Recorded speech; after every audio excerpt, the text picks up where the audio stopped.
সুস্থ থাকেন, ঈমানের সাথে থাকেন। এই যে আমরা ভালো আছি, আমাদেরকে ভালো রাখে কে? আল্লাহ।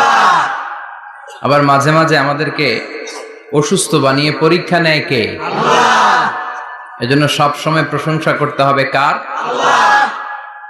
সুস্থ অবস্থায়ও আল্লাহর, আবার অসুস্থ অবস্থায়ও আল্লাহ। বিশ্বনবী যখন সুস্থ থাকতেন তখন আল্লাহরে ডাকতেন, অসুস্থ হয়ে গেলে আল্লাহরে ডাকতেন না।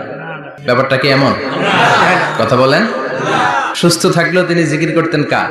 আল্লাহ। অসুস্থ অবস্থায়ও তিনি জিকির করতেন কার? আল্লাহ। বিশ্বনবী মাঝে মাঝে অসুস্থ হতেন না? কথা বলেন। বিশ্বনবী অসুস্থ হতেন, তারপরেও তিনি আল্লাহর কাছে চাইতেন।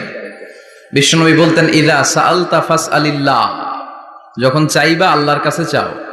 কার কাছে? না খাজা বাবা, ল্যাংটা বাবা, বড় হুজুর, মেজো হুজুর, ছোট হুজুর?